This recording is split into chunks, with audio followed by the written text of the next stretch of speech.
ഞാൻ ഇന്നും വീഡിയോ ഒന്നും എടുക്കാൻ സമയം കിട്ടിയില്ല. ഷോപ്പിൽ നല്ല തിരക്കായിരുന്നു.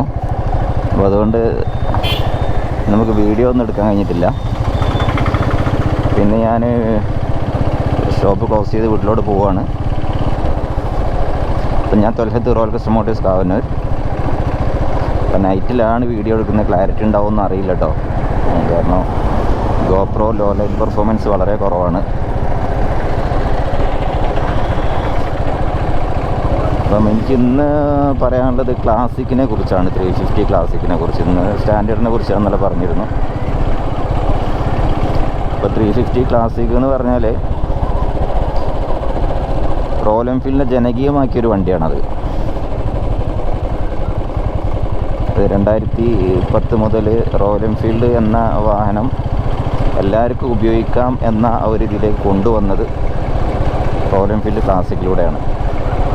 അതുകൊണ്ട് തന്നെ ക്ലാസിക്കാണ് ശരിക്കും റോയൽ എൻഫീൽഡിനെ പിന്നെ അത്രയും ഉന്നതിൽ എത്തിക്കാൻ കാരണമായ ഒരു വാഹനം എന്ന് തന്നെ പറയാം. എന്നാൽ സ്റ്റാൻഡേർഡ് ആണെങ്കിലും കൂടി ഏറ്റവും കൂടുതൽ ആളുകൾ വാങ്ങിച്ച് ഉപയോഗിച്ചിട്ടുള്ള സെൽഫ് സ്റ്റാർട്ട് ഡിസ്ക് ബ്രേക്ക് എന്ന ഒരു ഓപ്ഷൻ വെച്ച് നോക്കുമ്പോൾ ഏറ്റവും കൂടുതൽ വാങ്ങിച്ച് ഉപയോഗിച്ചിട്ടുള്ളത് ക്ലാസിക്കായിരിക്കും. ക്ലാസിക്കിനെ കുറിച്ച് പറയുകയാണെങ്കിൽ 8.5 kg ക്രാങ്ക് വെയിറ്റ് വരുന്ന വണ്ടി ആയതുകൊണ്ട് തന്നെ നോർമലി ഒരു ഹൈ സ്പീഡ് കപ്പാസിറ്റി ഉള്ള വണ്ടിയാണ്. ലോ സ്പീഡ് കപ്പാസിറ്റി കുറച്ച് കുറവുള്ള വണ്ടിയാണ്. അത് 50ൻ്റെ മുകളിൽ പോയാൽ തന്നെ നമുക്ക് ക്ലാസിക് ശരിക്ക് പിന്നെ 5ാമത്തെ ഗിയറിൽ സുഖമായിട്ട് കൊണ്ടുപോകാൻ പറ്റുള്ളൂ. 5ാമത്തെ ഗിയറിലോട്ട് ഇടണമെങ്കിൽ തന്നെ 50ൻ്റെ മുകളിൽ സ്പീഡ് എത്തണം. അപ്പോൾ 50ൻ്റെ മുകളിൽ മെയിൻറ്റെയിൻ ചെയ്ത് പോകുമ്പോൾ മാത്രമേ 5ാമത്തെ ഗിയറിൻ്റെ നമുക്ക് പറ്റുള്ളൂ. പക്ഷേ സ്റ്റാൻഡേർഡ് അങ്ങനെയല്ല. ഒരു 40 ബിലോ 35 വരെ ഒക്കെ നമുക്ക് ഓടിക്കാൻ പറ്റുന്ന വണ്ടിയാണ്. പിന്നെ ക്ലാസിക് എന്ന് പറഞ്ഞ വണ്ടിക്ക് വേറൊരു നെഗറ്റീവ് എന്ന് പറയാനുള്ളത് അതിൻ്റെ പില്ലൻ സീറ്റ് തന്നെയാണ് കേട്ടോ. അതിന് സോഫ്റ്റ് ഫോം കൊടുത്തു. അപ്പോൾ അതിനെ സംബന്ധിച്ച് നോക്കുകയാണ് ബാക്കിലിരിക്കുന്ന ആളുകൾക്ക് പെട്ടെന്ന് ബാക്കിലോട്ട് ഒരു ബാക്ക് പെയിൻ വരുന്ന ഒരു അവസ്ഥ പില്ലൻ റൈഡേഴ്സിന് കൂടുതലായിട്ട് ഉണ്ട്. ഒരുപാട് ആളുകൾ കംപ്ലയിൻസ് പറഞ്ഞിട്ടുണ്ട്. പില്ലൻ റൈഡിങ് തീരെ പറ്റാത്തൊരു വണ്ടിയാണ് ക്ലാസിക്. ലോങ് റൈഡിന് പറ്റില്ല, ഷോർട്ട് റൈഡിന് കുഴപ്പമൊന്നുമില്ല. പിന്നെ അത്യാവശ്യം നമുക്ക് സീറ്റ് റെസ്റ്റൊക്കെ വെച്ചിട്ട് അഡ്ജസ്റ്റ് ചെയ്യാവുന്നതേ ഉള്ളൂ. ട്രാഫിക്കാണ്.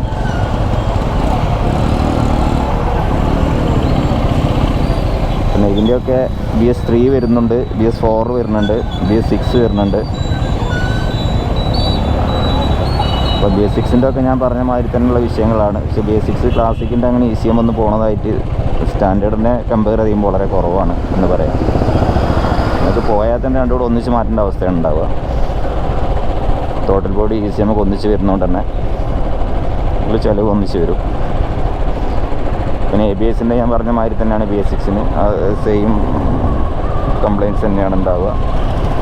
അതിൽ മാറ്റങ്ങളൊന്നുമില്ല. ABS മോഡുലേറ്ററിന് വെള്ളം അടിച്ച് കയറിയിട്ട് കംപ്ലയിൻറ്റ്സ് ആവാനുള്ള സാധ്യത വളരെ കൂടുതലാണ്. കുറവെന്ന് പറയാൻ പറ്റില്ല, വളരെ കൂടുതലാണ്. അപ്പോൾ സ്ഥിരമായിട്ട് നമ്മൾ മറ്റുള്ള വണ്ടികളൊക്കെ വാട്ടർ സർവീസിൻ്റെ മാതിരി സ്ഥിരമായിട്ട് ഫോയ്സിൽ വെള്ളമൊക്കെ അടിച്ച് കഴിയുന്ന സമയത്ത് മോഡുലേറ്റർ കംപ്ലയിൻ്റ് ആവാറുണ്ട്. ആ മോഡുലേറ്റർ കംപ്ലയിൻ്റ് ആയി കഴിഞ്ഞാൽ മാറ്റാൻ കുറച്ച് 15-16 രൂപ ചിലവ് വരുന്നതുകൊണ്ട് തന്നെ ഭൂരിപക്ഷവും സാധനം മാറ്റാറില്ല. നമുക്ക് ഹോൾസെയിൽ സപ്ലൈസിന് അവരെടുത്ത് തന്നെ അവരെന്നെ ഓർഡർ ചെയ്തിട്ടാണ് തരിക. സപ്ലൈ ടീം തന്നെ അവർ ഓർഡർ ചെയ്ത് വെച്ചിട്ടൊക്കെ തരുള്ളൂ. അവരുടെ ഒരു സ്റ്റോക്ക് ഉണ്ടാവില്ല. കാരണം അത്രയ്ക്ക് റയർ കേസാണ് സാധനം മാറ്റുക എന്നുള്ളത്. ABS പോയാൽ ABS ഇല്ലാതെ മൂടും, അത്രേ ഉള്ളൂ. അതാണിപ്പോൾ ജനങ്ങളെ പിന്നെ കാഴ്ചപ്പാട്. ABS വേണ്ട, ABS ഇല്ലെങ്കിൽ എന്താ വണ്ടി ബ്രേക്ക് കിട്ടില്ല ചോദിക്കാം. ബ്രേക്ക് കിട്ടും, ഓക്കെ. ABS വർക്ക് ചെയ്യില്ല, ABS എന്തിനാ? അപ്പോൾ അതാണ് അങ്ങനെ ആ ABSൻ്റെ ബെനിഫിറ്റ് നമുക്ക് കുറച്ചേ അനുഭവിക്കാൻ കഴിയുള്ളൂ എന്നുള്ളതാണ് വാസ്തവം. കംപ്ലയിൻ്റ് ആകുന്നത് വരെ. പിന്നെ ഒരു 2 വീലറിനെ സംബന്ധിച്ചിടത്തോളം അത്രയും വലിയ എക്സ്പെൻസ് എന്നൊക്കെ പറഞ്ഞാൽ ആളുകൾക്ക് ഒരു വിശ്വാസയോഗ്യമല്ല. കാരണം ഒരു മോഡുലേറ്റർ എന്ന് പറഞ്ഞാൽ അതാണ്. ABSൻ്റെ മോഡുലേറ്ററിന് ഒരു വില വരുന്നുണ്ട്. പിന്നെ BS6നും ഞാൻ പറഞ്ഞ മാതിരി സൈലൻസറിനും പ്രശ്നമാണ്. സൈലൻസറിന് 27,000 വരുന്നുണ്ട്. സൈലൻസർ കംപ്ലയിൻ്റ് ആവുന്നുണ്ട്. ഉള്ളിലെ കോറ് പൊട്ടിക്ക് സൗണ്ട് വരുന്നതൊക്കെ 4-5 കേസ് നമുക്ക് കിട്ടിയിട്ടുണ്ട്. അപ്പം അതും BS6ൻ്റെ ഒരു ഒന്നാമത് നമ്മളെന്താണെന്ന് വെച്ചാൽ നമുക്ക് സ്വാഭാവികമായിട്ട് സംഭവിക്കുന്നത് എന്താണെന്ന് വെച്ചാൽ നമ്മളിപ്പോൾ ഒരു BS3 വണ്ടി ഉപയോഗിച്ച ആളോ അല്ലെങ്കിൽ സാധാരണ വണ്ടി ഉപയോഗിക്കുന്ന ആൾ പെട്ടെന്ന് BS3യിലേക്ക് പോകുമ്പോൾ അതേ കാഴ്ചപ്പാടിൽ നമ്മൾ മുമ്പ് വണ്ടി എങ്ങനെയാണ് മഴയും വെയിലും ഒന്നും കണക്കില്ലാതെ ഇനി ചെടിയിലൂടെ ആണെങ്കിലും വെള്ളത്തിലൂടെ അടിച്ച് ഓടാൻ പറ്റില്ല എന്നുള്ള ആ ഒരു ബോധം നമ്മളെ അടുത്തുണ്ടാവില്ല. അങ്ങനെ ഓടാൻ പറ്റാത്ത വണ്ടിയാണ് അതെന്നുള്ള ഒരു ഇത് നമ്മളെ അടുത്തില്ലാത്തതാണ് പ്രശ്നം. മുമ്പ് നമ്മൾ എങ്ങനെയാണ് വാഹനം ഏത് വണ്ടാണ് ബൈക്കാണോ ഉപയോഗിച്ചത് അതേമാതിരി അങ്ങ് ഉപയോഗിക്കും. അപ്പോഴാണ് ഈ പ്രശ്നങ്ങളൊക്കെ വരുന്നത്. ഇനിയിപ്പോൾ അത് കണ്ടറിഞ്ഞിട്ട് ഉപയോഗിക്കുന്ന ആളുകൾക്ക് നല്ല നീറ്റായിട്ട് വല്ലാതെ മഴയത്തൊന്നും ഇടാം. അത്യാവശ്യം മഴത്തൊക്കെ ഇറങ്ങുന്നതിന് കുഴപ്പമൊന്നുമില്ല കേട്ടോ. അതല്ലേ ഞാൻ പറഞ്ഞു. ഫുള്ള് അടച്ച് മഴയുന്ന സമയത്ത് കോട്ട് വിട്ടിട്ട് വണ്ടി അടിച്ച് ഓടാൻ പറ്റിയ വണ്ടിയൊന്നുമല്ല BS6 വണ്ടി. BS6 വണ്ടി എന്നല്ല എനിക്ക് വരുന്ന വണ്ടികളൊക്കെ അങ്ങനെ തന്നെയാണ് ഉണ്ടാവുക. പക്ഷേ ഇപ്പം വരുന്ന J സീരീസ് കുറച്ച് പാക്കഡാണ്. എന്നാലും ഒന്ന് ശ്രദ്ധിക്കുന്നത് നല്ലതായിരിക്കും. മഴത്ത് ഓടിക്കഴിഞ്ഞാൽ ശ്രദ്ധിച്ചിട്ടുണ്ട്. MI-ലൈറ്റ് കുറച്ച് നേരം തെളിഞ്ഞ് നിൽക്കും. കുറച്ച് ഞാൻ ചിലപ്പോൾ പോകും, ചിലപ്പോൾ സ്റ്റാൻഡ് ചെയ്താലേ പോവുള്ളൂ.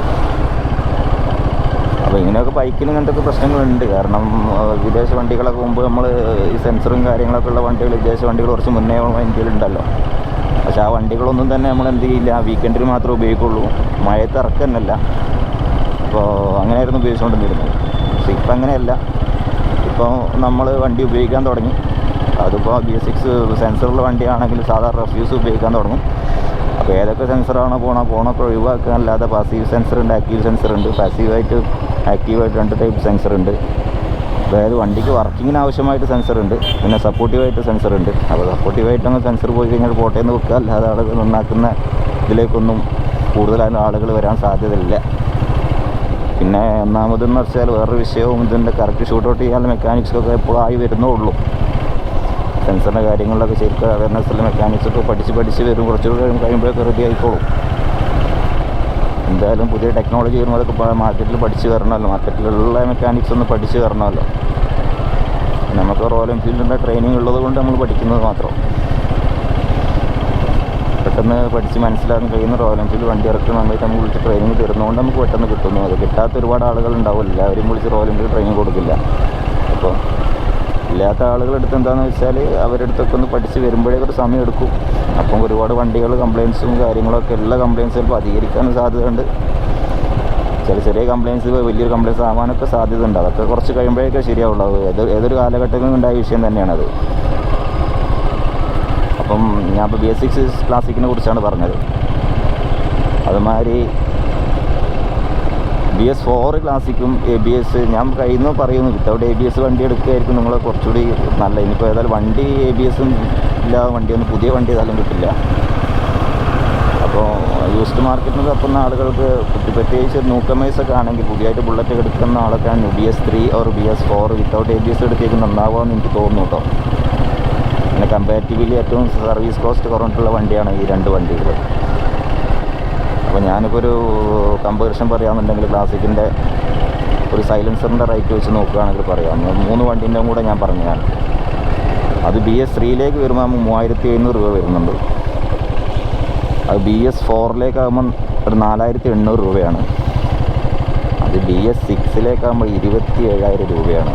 അത്രയും അന്തരമാണ് അവിടെ കിടക്കുന്നത് കേട്ടോ. വെറും ഒരു എന്തിൻ്റെ മുകളിൽ ഒരു സൈലൻസറിൻ്റെ മുകളിൽ.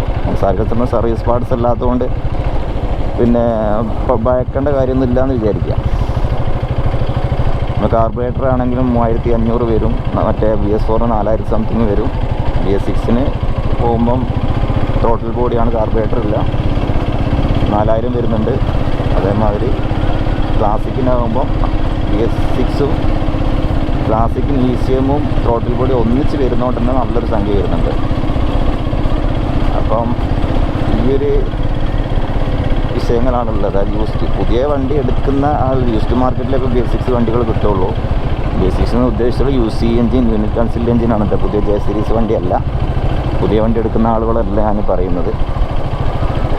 പിന്നെ ക്ലാസിക് BS3യിൽ വരുമ്പം യാതൊരു ടെൻഷനും ഇല്ല.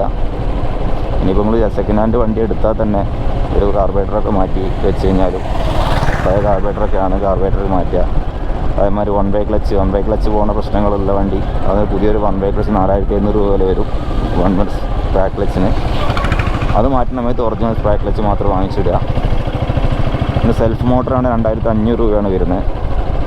അത് നിങ്ങൾക്ക് 2360 ബ്ലാക്ക് മോട്ടർ കിട്ടാണ്ട് ആ മോട്ടർ വാങ്ങിച്ചിടാം. ഒരിക്കലും കാർബറേറ്റർ പൾസറിനൊന്നും വാങ്ങിച്ച് വെക്കരുത് കേട്ടോ. അത് ചെറിയൊരു വിലൻ്റെ വ്യത്യാസം കൊണ്ട് പെർഫോമൻസിനെ കണ്ട മാറ്റന്മാർ കാർബറേറ്ററുകൾ തമ്മിലുണ്ട്. അത് ഒരു വണ്ടി മാത്രം ഓടിക്കുമ്പോൾ മനസ്സിലാവില്ല എന്നുള്ളൂ. വേറെ വണ്ടി അത് നമ്മൾ കമ്പയർ ചെയ്ത് ഓടിക്കുമ്പോൾ അതിൻ്റെ വ്യത്യാസം മനസ്സിലാവുള്ളൂ. പിന്നെ ക്ലാസിക്കിന് വരുന്നത് സ്പ്രിങ് സീറ്റ്. ചില ആളുകൾക്ക് സ്പ്രിങ് സീറ്റ് അത്ര വലിയ എഫക്റ്റ് അല്ല. ഇങ്ങനെ ഊരക്ക് പെയിനൊക്കെ ഉള്ള ആളുകൾക്ക് സ്പ്രിങ് സീറ്റ് അത്ര ഒരു എഫക്റ്റായിട്ട് എനിക്ക് തോന്നുന്നില്ല. നടുവേദന ഉള്ള ആളുകൾ ചെറിയൊരു വിഷയമൊക്കെ തോന്നാറുണ്ട് സ്പ്രിങ് ഇങ്ങനെ ആക്ഷൻ കളിക്കുന്നുണ്ട്. അപ്പം ക്ലാസിക് എന്ന് പറഞ്ഞാൽ ഒരു ലോങ് റൈഡിന് പറ്റിയ വണ്ടിയാണോ എന്ന് ചോദിച്ചു കഴിഞ്ഞാൽ തീർത്തും അല്ല എന്ന് പറയാൻ പറ്റില്ല. എന്നാലും അതിന് ലോങ് റൈഡിന് എനിക്ക് കുറച്ചുകൂടെ കംഫർട്ടായിട്ട് എനിക്ക് തോന്നുന്ന വണ്ടി തണ്ടർബേർഡാണ്.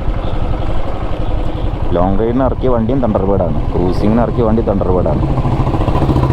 അങ്ങനത്തെ ആളുകൾക്ക് തണ്ടർബേർഡിലേക്ക് സെലക്ഷൻ പോകാവുന്നതാണ്. പിന്നെ BS4 വരുമ്പോൾ അതൊരു കാനിസ്റ്റർ വെർജുവാൽ സിസ്റ്റം വരുന്നുണ്ട്. ടാങ്കിൻ്റെ വാക്വം വലിച്ച് കാർബറേറ്ററിലേക്ക് വരുന്ന സിസ്റ്റമാണത്. ആ സിസ്റ്റം മിക്കവാറും വണ്ടികളിലും നമുക്ക് എന്താ ചെയ്യാം, ബൈപ്പാസ് ചെയ്തിട്ടൊക്കെ ഓടുക. BS3 നോംസിൻ്റെ കണ്ടീഷനിലേക്ക് വണ്ടി മിക്കവാറും ഓടുന്നുണ്ടാവുക. അതൊക്കെ ബൈപ്പാസ് ചെയ്ത് കംപ്ലൈൻ്റ് ആണ് അവന് ഊരിക്കളിയാന്നുള്ള കണ്ടീഷനിലാണ് ഇപ്പോൾ ആളുകൾ വണ്ടി ഓടിക്കുന്നത്. അപ്പോൾ അങ്ങനെ ഓടുന്ന സമയത്ത് എന്താണെന്ന് വെച്ചാൽ ചെറിയൊരു മൈലേജിൻ്റെ ഡ്രോപ്പ് ഉണ്ടാവും. പിന്നെ ടാങ്കിൽ വരുന്ന വാക്കം, പെട്രോൾ മിക്സിങ് വാക്കം കാർബറേറ്ററിലേക്ക് വിടുമ്പോൾ പിന്നെ ഇൻലെറ്റിലേക്ക് വിടുന്ന സമയത്ത് ചെറിയൊരു മാറ്റം ഉണ്ടാവുമല്ലോ. ആ ഒരു മാറ്റം അതിലും ഉണ്ടാവും. അതാണ് BS4-ൻ്റെതും BS4-ഉം BS3 നല്ല രീതിയിൽ വണ്ടി എടുത്ത് നല്ല ABS ഇല്ലാത്ത വണ്ടിയാണെന്ന്. ABS ഉണ്ടെങ്കിലും കുഴപ്പമൊന്നുമില്ല കേട്ടോ. ABS ഉണ്ടെങ്കിലും ഉപയോഗിക്കുന്ന സമയത്ത് കംപ്ലൈൻ്റ് ആയിക്കഴിഞ്ഞാൽ, മോഡുലേറ്റർ കംപ്ലൈൻ്റ് ആയിക്കഴിഞ്ഞാൽ ഒരു ചിലവുണ്ടെന്ന് മാത്രമേ ഉള്ളൂ. അതല്ലാതെ വേറെ വിഷയമില്ല. അപ്പം BS6-നേക്കാൾ എന്തുകൊണ്ടും നല്ലത് നമുക്ക് ഉപയോഗിക്കാനും ചിലവ് കുറഞ്ഞ് ഉപയോഗിക്കാനും. തുടക്കക്കാർക്കൊക്കെ ചിലപ്പം സാധാരണ ബൈക്കൊക്കെ ഉപയോഗിക്കുന്ന ആളുകൾ പെട്ടെന്ന് ഒരു BS6 വണ്ടിയൊക്കെ എടുത്തിട്ട് ഒരു കംപ്ലയിൻസ് വരുമ്പോൾ ഒരു സംഖ്യ പറയുന്ന സമയത്ത് ഒരു തലയിൽ കൈവെക്കണം. എൻ്റെ നേരിട്ടുള്ള അനുഭവമുണ്ട്, അതുകൊണ്ടാണ് പറയുന്നത്. അപ്പോൾ ആ തലയിൽ കൈവെക്കേണ്ടാത്ത രീതിയിലുള്ള വാഹനങ്ങളാണ് BS3-യും BS4-ഉം വിത്തൗട്ട് ABS വണ്ടി. അപ്പോൾ അതിന് കമ്പാരിറ്റീവ്ലി ചെയ്യാൻ പറഞ്ഞ ഓയിൽ ഫിൽറ്റർ, ബ്രേക്ക് പാഡ് 250 രൂപ, ഓയിലിന് 1050 രൂപ, ഓയിൽ ഫിൽറ്ററിന് 80 രൂപ, പിന്നെ ബാക്കിലെ ബ്രേക്ക് ഷൂന് 350 രൂപ, ഡിസ്ക് പാഡാണെങ്കിൽ 250 രൂപ. അപ്പോൾ അങ്ങനെയുള്ള ചിലവുകൾ മാത്രം. കോമൺ ബ്രേക്ക് ആക്സിലേറ്റർ കേബിളിനാണ് 300 രൂപ വരുന്നു. ക്ലച്ച് കേബിൾ 140 രൂപ വരുന്നു. സ്പീഡോമീറ്റർ കേബിൾ 160 രൂപ വരുന്നു. സ്പീഡോമീറ്റർ ഡ്രൈവിന് 230 രൂപ വരുന്നു. അപ്പോൾ അതൊക്കെ ചെറിയ പൈസ നമുക്ക് ഫാമിലി ചെയ്ത് കൊണ്ടാവുന്നുള്ളൂ. അതിനേക്കാളും വലിയ പാർട്സുകളൊന്നും ശരിക്കും BS4-ലും BS3-ലും ഇല്ല. പിന്നെ BS4-ലും ഇല്ല, BS3-ലും ഇല്ല ക്ലാസിക്. പിന്നെ അതേമാതിരി പഴയ വണ്ടിയിൽ ഒരു ടാങ്ക് വെയിറ്റ് ലോ സ്പീഡിൽ പോകാനാണ് നിങ്ങൾ ആഗ്രഹിക്കുന്നതെങ്കിൽ ഒരിക്കലും ക്ലാസിക് നിങ്ങൾ എടുക്കരുത്. Low speed, low and torque ആസ്വദിക്കണം എന്നുള്ള ആളുകളോട് എനിക്ക് പറയാനുള്ളത്, നിങ്ങൾ ക്ലാസിക് ഒഴിവാക്കിയിട്ട് സ്റ്റാൻഡേർഡിലേക്ക് പോയേക്ക് നന്നാവുക. കാരണം അതിൽ നിങ്ങൾക്ക് കറക്റ്റ് റെട്രോ സ്റ്റൈലിൽ ലോ സ്പീഡിൽ ഇങ്ങനെ പതുക്കെ 30-35 സ്പീഡിൽ ഇങ്ങനെ പൊട്ടിച്ച് പോകാൻ പറ്റിയ വണ്ടിയും ക്ലാസിക്കാണ്. സൈലൻസർ മാറ്റൽ അലൗഡ് അല്ല എങ്കിലും കൂടെ സൈലൻസർ മാറ്റി വെച്ച് പോകണമെന്നല്ല ആഗ്രഹം ഉണ്ടെങ്കിൽ ക്ലാസിക്കിൻ്റെ ആ സ്റ്റാൻഡേർഡിൻ്റെ ആ ഒരു എക്സോസ്റ്റ് നോട്ടൊന്നും ക്ലാസിക്കിന് കിട്ടില്ല. അതിൻ്റെ ക്രാങ്ക് വെയിറ്റിൻ്റെ വ്യത്യാസമാണ് കേട്ടോ. എൻജിൻ സെയിം ആണ്, നിങ്ങൾ ക്രാങ്ക് വെയിറ്റിൻ്റെ വ്യത്യാസം കൊണ്ടാണ് സ്റ്റാൻഡേർഡിൻ്റെ ആ പൊട്ടൽ ഒരിക്കലും ക്ലാസിക്കിന് കിട്ടില്ല എന്നല്ല, അത്ര തന്നെ കിട്ടില്ല. അപ്പം എല്ലാവർക്കും ഉപയോഗിക്കാൻ പറ്റിയൊരു വണ്ടിയാണ് ക്ലാസിക്. ബൈക്ക് ഉപയോഗിക്കുന്നവർ ഉപയോഗിക്കാം, നല്ല ഫ്രണ്ട്ലിയാണ് വണ്ടി. അപ്പോൾ ഇത്രയാണെങ്കിൽ ക്ലാസിക്കിനെ കുറിച്ച് പറയാനുള്ള കാര്യങ്ങൾ. അപ്പോൾ നിങ്ങൾ ലോങ് റൈഡിന് പോകാനാണെങ്കിൽ തണ്ടർബേർഡിലേക്ക് പോവാം. സിറ്റി റൈഡിനും ടോർക്കൊക്കെ ആസ്വദിച്ച് ആണ് നിങ്ങൾ ആഗ്രഹിക്കുന്നതെങ്കിൽ ലോ സ്പീഡിലൊക്കെ പോയിട്ട് എൻ്റെ ടോർക്കൊക്കെ ശരിക്കും ആസ്വദിച്ച് പിന്നെ പ്രകൃതി ഭംഗിയൊക്കെ ആസ്വദിച്ച് ലോങ് ട്രിപ്പൊക്കെ അടിക്കാനാണ് ആഗ്രഹിക്കുന്നതെങ്കിൽ, കാലിന് മുട്ടിന് വേദന ഇല്ലാത്ത ആളുകൾ, കാലിന് ജോയിൻറ്റിനൊന്നും വേദന ഇല്ലാത്ത ആളുകൾ, കിക്കറടിക്കാൻ താല്പര്യമുള്ള ആളുകൾ സ്റ്റാൻഡേർഡായിട്ട് നന്നാവുക. അതല്ല ഒരു ബൈക്ക് ഉപയോഗിക്കുന്ന മാതിരി ബുള്ളറ്റ് ഉപയോഗിക്കണം എന്നുള്ള ആഗ്രഹിക്കുന്ന ആളുകൾ ക്ലാസിക്കൊക്കെ നന്നാവുക. പിന്നെ ക്ലാസിക്ക് എനിക്ക് പേഴ്സണലി ഒരു താല്പര്യമില്ലാതെ ഓടിക്കാനൊരു വലിയ താല്പര്യമില്ലാത്തൊരു വണ്ടിയാണ് ക്ലാസിക്. പക്ഷേ അങ്ങനെയല്ല, ഈ ബുള്ളറ്റിൻ്റെ കൂട്ടത്തിലുള്ള ഒരു വണ്ടിയിൽ ക്ലാസിക് എനിക്കൊരു പേഴ്സണലി ഒരു താല്പര്യമില്ലാതെ കൊണ്ട്. ഒന്നാമത് ഗിയർ മാറ്റി കൊണ്ടുപോവുക, ഗിയർ ചേഞ്ചിങ് അടിക്കടി ഗിയർ ചേഞ്ചിങ് ആവശ്യമാണ് എന്നുള്ളത് തന്നെയാണ് അതിൻ്റെ ഒരു വിഷയം. അത് അതിനിറക്കിയൊരു വണ്ടിയാണ്. പിന്നെ ഞാൻ വല്ലാതെ റോയൽ എൻഫീൽഡിൻ്റെ മുകളിലൊന്നും ഹൈ സ്പീഡ് ഉപയോഗിക്കുന്ന ഒരാളല്ല. ഹൈ സ്പീഡിന് വേറെ വണ്ടികളുണ്ട്, അത് ഉപയോഗിക്കാനല്ലാതെ റോയൽ എൻഫീൽഡ് ഒരു 60-70 ക്രൂസ് ചെയ്ത് പോകുന്ന ഒരാളാണ്. അതുകൊണ്ട് ഞാൻ തണ്ടർബേർഡ് തന്നെയാണ്. എപ്പോഴും ക്രൂസർ വണ്ടിയാണ് എനിക്ക് താല്പര്യം. ഞാൻ സെലക്ട് ചെയ്യലും ക്രൂസർ വണ്ടികളാണ്. പിന്നെ മസിൽ പിടിച്ച് യാത്ര ചെയ്യുന്ന ഒരു പ്രതീതി കിട്ടണമെന്നുണ്ടെങ്കിൽ സ്റ്റാൻഡേർഡ് ക്ലാസിക് തന്നെ നിങ്ങൾക്ക് എടുക്കാൻ പറ്റുള്ളൂ. അല്ലാതെ തണ്ടർബേർഡ് ഒന്നും മസിൽ പിടിച്ച് യാത്ര ചെയ്യുന്നവർക്കുള്ളതല്ല. അതൊരു ക്രൂസിങ് മികവ് ആസ്വദിച്ച്, അതായത് നമുക്ക് സ്ട്രെയിനിന് പിന്നെ ഷോൾഡറിനോ കൈക്കോ ഒന്നും വേദനയില്ലാതെ നല്ല രീതിയിൽ കുറച്ച് ലോങ് ഒക്കെ പോകാൻ ആഗ്രഹിക്കുന്ന ആളുകൾക്ക് ചെറിയ ചിലവിൽ, ഇപ്പോഴത്തെ നിലവിൽ ചെറിയ ചിലവിൽ തണ്ടർബേർഡ് ആകാവുന്നതാണ്. തണ്ടർബേർഡ് എക്സ് പറ്റില്ല അതിൽ. അല്ല, തണ്ടർബേർഡ് എക്സ് എടുക്കുകയാണെങ്കിൽ തന്നെ പഴയ തണ്ടർബേർഡിൻ്റെ ഹാൻഡിൽ ബാർ വെക്കണം. പിന്നെ അതിൻ്റെ സൂപ്പർ മെറ്റിയോർ ഉണ്ട്. മെറ്റിയോറും ക്രൂസിങ് മികവാണ്. പക്ഷേ റോയൽ എൻഫീൽഡിൻ്റെ ആ ഒരു പഞ്ച്, ആ ഒരു എൻജിൻ ഇല്ല എന്നുള്ളത് കൊണ്ട് അത് ന്യൂജൻ എൻജിനാണ്, കംപ്ലീറ്റ്ലി സ്മൂത്ത് എൻജിനാണ്. ക്രൂസർ വണ്ടി തന്നെയാണ് സൂപ്പർ മെറ്റിയോർ. ഒരു പക്കാ ക്രൂസർ വണ്ടിയാണ്. സൂപ്പർ മെറ്റിയോറിനും ഹാൻഡിലിന് കുറച്ചും കൂടെ ഒക്കെ വലുപ്പമാക്കായിരുന്നു എന്ന് എനിക്ക് തോന്നിയിട്ടുണ്ട്. എന്നാലും ഒരു അപ്ഡേഷനിലോ എല്ലാ മാറ്റങ്ങളൊക്കെ വരുത്തുമെന്ന് വിചാരിക്കുന്നു. അപ്പോൾ ഇത്രയാണ് ക്ലാസിക്കിനെ കുറിച്ച് പറയാനുള്ളത്. നമുക്ക് എന്തായാലും ന്യൂകമേഴ്സ് ആണെങ്കിൽ, ഒരു ബുള്ളറ്റിലേക്ക് ആദ്യമായിട്ട് വരുന്ന ആളാണെങ്കിൽ അതിൻ്റെ മെയിൻ്റനൻസും കൂടി നോക്കിയിട്ടാണ് നിങ്ങൾ വണ്ടി എടുക്കുന്നതെങ്കിൽ BS3 ഓർ BS4 എന്നാണ് പറയാനുള്ളത്. BS6 കംപ്ലയിൻസ് എന്നല്ല പറയുന്നത്. BS6 കംപ്ലയിൻസ് വരുമ്പോൾ ഒരു പൈസ ചിലവാണ് സമയത്ത് തലയിൽ കൈ വെച്ചിട്ട് കാര്യം ഉണ്ടാവില്ല. അപ്പോൾ അതുകൊണ്ട് അങ്ങനെയാണ് പറയുന്നത്. ഏതൊരു വണ്ടി ടെക്നോളജി വൈസായിട്ട് ഏറ്റവും കൂടുതൽ മുൻപന്തിയിൽ ഓരോ ടെക്നോളജി ഓരോ സൗകര്യങ്ങൾ നമുക്ക് കൂടുന്നതിനനുസരിച്ച് നമുക്കൊരു ചിലവും കൂടും എന്നുള്ളതാണ് വാസ്തവം. അതല്ലാതെ വണ്ടിൻ്റെ കംപ്ലൈൻ്റ് അല്ല. അപ്പോൾ അടുത്തൊരു വീഡിയോയുമായി കാണാം. Thanks for watching.